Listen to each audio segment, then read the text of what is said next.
What is up, everybody? Welcome back to RacingNews.com, and welcome back to another one of our previews. Well, we have got a hell of a race coming up at Aqueduct. Race 10 on the card, Saturday, March 2nd. It is the Gotham Stakes, a Grade 3 race going 1 mile for the 3-year-olds. Look, for as far as the Kentucky Derby goes, who knows if these are horses that are going to make any kind of impact in that race. I mean, it's a one-turn mile in March. A lot of times these are not like serious Kentucky Derby prospects. However, I will say this for this one. It's a great race. I really feel like this is a loaded event here.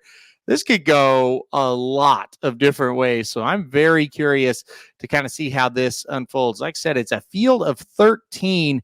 I'm going to go with a horse that I am very excited about, and that is the number 10, Just a Touch. I know it's just coming off of a maiden race here for Just a Touch, but I still feel like this might be the best horse in this race overall. Boy, this was a runaway win at Fairgrounds. It was actually on Pegasus World Cup Day at Fairgrounds over the slop, going 6 furlongs. A lot of people may have missed this one, but you look at this horse, just kind of dominated the race from start to finish. This is a Justify horse out of a Tappet mare, so really bred to do big things. And I think, Florent Giroux, or whatever you think of him in a jockey, it just makes you feel better that he is coming up to ride the horse. Tells you this is a pretty big time horse. So the number 10, Just a Touch for me. I'm pretty excited to see what this horse does. I think he's going to run a very big race here. Just a Touch is going to be my top pick. All right, now let's get to a horse I almost put on top. The number 3, Deterministic, is who I'm going to put in second here. Off the layoff, that's going to be the biggest problem. We didn't see this horse, or we hadn't seen this horse since August 12th at Saratoga. Now, the good news is that race at Saratoga, 7 furlong maiden special weight, was the debut race for Deterministic, and wow, did he run well. He closed up nicely and won by a half length. Right when he did that, I made a note of this horse and said, this is a good one. He's nice. Haven't seen him since. So it's 203 days off. That's the bad news. Let's talk about the good news. I think he has a ton of talent. I think there's a lot of pace in this race. He showed in a debut he can come from out of it. Rosario rode on debut. He's back to right here. I really like number 3, Deterministic. I've got him in second. I think he's very interesting in this spot. What about a horse all the way to the outside? What about the number 13, Capital Idea? This is another Christophe Clement trainee. I forgot to mention the number 3, Deterministic, was Christophe Clement. And then the 13 is as well. Now, this horse debuted at a mile on December 31st, got third, only beaten a half length at Aqueduct. Pretty good effort. Came back 28 days later in a mile in the slop this time and won by 8 1/4. Man, did this horse really wake up. It's another horse that's going to come a little bit out of it. I think that's a good thing as well. So the number 13, I should say, Capital Idea.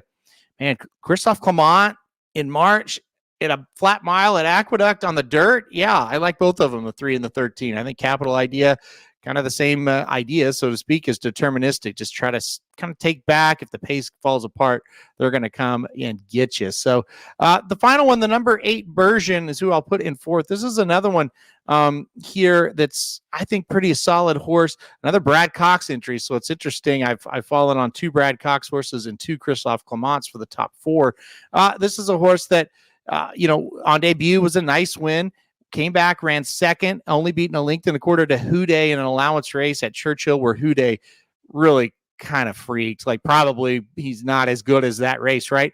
Let's look at the 5th place horse, Mystic Dan, who came back to win the Southwest Stakes later on. So there were some nice horses in there. And Form Patriot, before his just crappy Sunland race, he was, doing pretty good. Kind of maybe not highly thought of, but a horse that was on people's minds. So I think Bergen faced a good field there where he got second. Then he came up to Aqueduct. He dominated in a stakes race. So listen, I think the number 8 Bergen, a big chance in here as well. He's another one I think is going to come from out of it. So I am going to put number 10, Just a Touch, on top, but I'm kind of using closers after that because I think Just a Touch wins unless he gets softened up, and then I think the closers are going to come get him. So let's review it. Number 10, Just a Touch in first for me. Number 3, Deterministic in second. The number 13, Capital Idea in third. And then the number 8, Bergen in fourth. All right, that'll do it for a preview of the Gotham Stakes. What an exciting race. Field of 13 here for this race at Aqueduct. It'll be race 10 on the card, Grade 3 Gotham. All right, guys, thanks everybody for watching this video. Hit the like button if you like it. Hit subscribe if you really like it. Want to get alerted anytime we do videos like this. And most importantly, good luck if you're playing Aqueduct on Saturday.